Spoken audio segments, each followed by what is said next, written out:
Vamos à nossa entrevista em estúdio. Neste mês, vamos nos preocupar em falar a respeito dos cuidados com a leucemia e incentivar a doação de medula óssea por meio da campanha Fevereiro Laranja. Segundo uma estimativa lançada ano passado pelo Instituto Nacional do Câncer, o Brasil deve registrar mais de 11 mil casos da doença até 2025, um dado muito preocupante. Sobre a campanha, diagnóstico e tratamento da leucemia, converso hoje aqui no Balanço Geral Manhã com a médica hematologista Aline Freitas. Seja bem-vinda ao Balanço Geral Manhã para a gente falar desse assunto.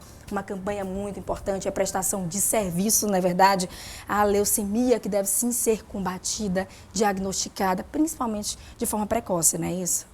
É com você. Bom dia a todos. É um prazer estar aqui e falar um pouquinho sobre uma doença tão importante que constitui a 10ª doença, o 10º tipo de câncer mais comum no Brasil, tirando os cânceres de pele não melanoma, né?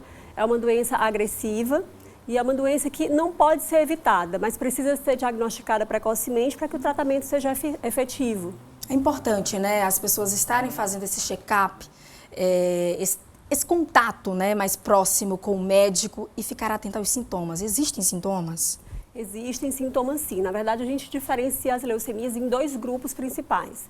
As leucemias crônicas, que são mais comuns nos idosos acima de 60 anos, e as leucemias agudas, que são mais comuns ou nos jovens ou em mais idosos também acima de 60 anos. Nas leucemias crônicas, muitas vezes o paciente apresenta anemia, apresenta perda de peso, linfonodos aumentados, aumento do volume da barriga, que é o aumento do baço. Muitas vezes apresenta febre, suores noturnos.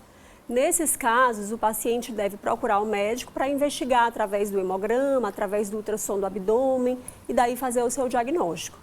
Mas o que as pessoas mais temem, na verdade, não é esse tipo de leucemia crônica, são as leucemias agudas.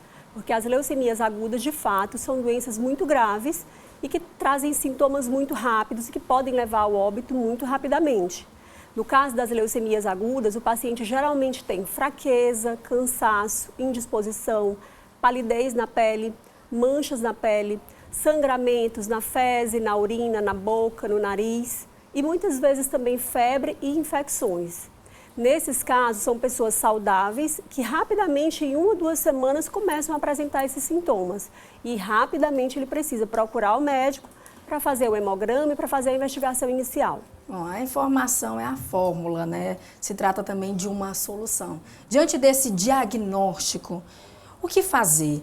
Fala-se muito em cura com relação a essa doença. Existe aí uma porcentagem de cura? Para quem está nos assistindo e tem essa doença, fica com aquela preocupação. Eu quero ser curado, eu quero passar dessa fase da minha vida. A partir daí, fala-se em cura? Então, aí nós temos que diferenciar os 2 tipos de doença. As leucemias crônicas, que são mais comuns nos idosos, são doenças incuráveis. São doenças tratáveis, na grande maioria das vezes, com medicações orais. E o paciente tem uma boa qualidade de vida, toma a sua medicação em casa, segue seu trabalho normal e, na grande maioria das vezes, tem uma sobrevida muito longa de mais de 10 anos, que é a leucemia mais comum nos idosos ou a leucemia mieloide crônica, que também pode acometer pessoas mais jovens.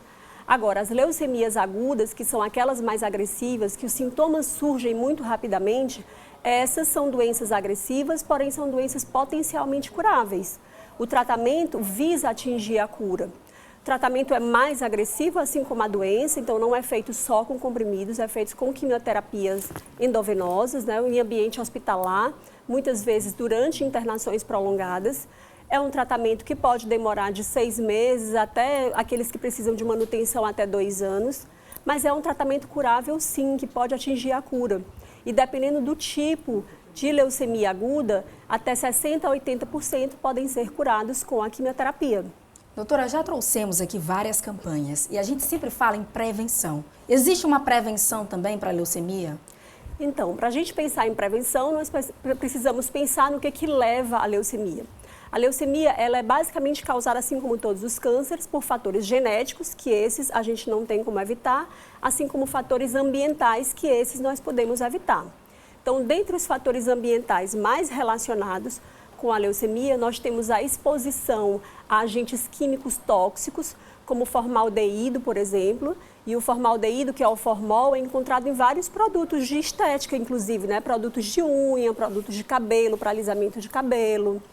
Então, em tintas, solventes, agrotóxicos, fertilizantes. Então, todos esses produtos tóxicos, eles podem, ao longo do tempo, de uma maneira cumulativa, fazer o surgimento da doença naqueles pacientes que tinham uma predisposição genética. Então, a gente se preocupa muito com as pessoas que trabalham com esses produtos. Por exemplo, cabeleireiro que trabalha com alisamento, que usa muito formol nos seus produtos. Não deve usar porque ele se expõe ao risco. O formol ele é um produto tóxico que ele evapora. E aí, pela inalação ou mesmo pela mucosa dos olhos, ele consegue absorver aquele produto e, ao longo do tempo, pode ser um dos motivos que vai gerar uma leucemia mais na frente. Então, isso a gente chama muita atenção. Pacientes que trabalham no campo, trabalhadores rurais, que trabalham com fertilizantes, com agrotóxicos, com inseticidas, também têm um risco aumentado. Pessoas que trabalham com tintas, com pinturas de carro, com derivados do petróleo nos postos de gasolinas, também são pessoas que têm uma exposição maior. Mas a gente precisa afirmar que a exposição ambiental sozinha não vai gerar a doença. É preciso que haja uma predisposição genética para isso. Então, a maioria das pessoas que hoje têm leucemia nunca tiveram contato com nenhum desses produtos antes. Assim como a maioria das pessoas que trabalham com esses produtos não irão desenvolver a leucemia ao longo do tempo. Mas por ser uma doença tão grave, tão agressiva, é preciso que, se a gente sabe que tem um risco aumentado, a gente tenha um contato protegido, se for necessário, ou, se possível, evitado.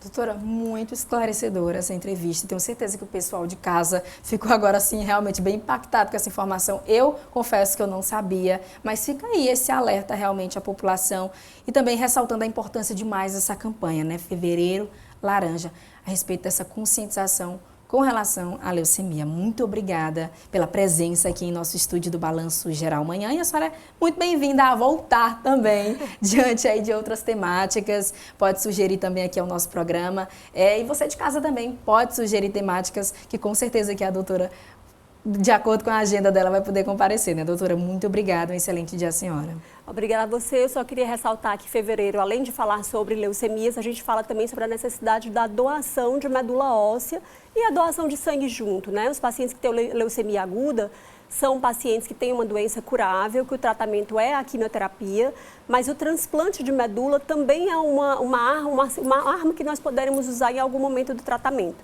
E para isso é preciso que algum doador seja compatível e esteja disponível para doar. E quem quiser ser um doador de medula é só comparecer ao Hemop, fazer a ficha de inscrição, colher um examezinho de sangue simples e aí você vai ser cadastrado como possível doador. Isso eu já fiz, eu sou doadora de medula óssea, eu sempre indico, também passo essa informação, que é fenomenal, né? É um ato solidário que pode salvar, assim, a vida de uma pessoa, né, doutora? Com certeza. Muito obrigada, um excelente dia. E é isso, gente. Essa foi a nossa entrevista aqui do Balanço Geral Manhã para você. Lembrando que vai constar aí nas nossas plataformas virtuais, Instagram, YouTube. Então vai lá, acessa. Se você ficou em dúvida, tem alguma informação extra que você queira buscar, é só acessar.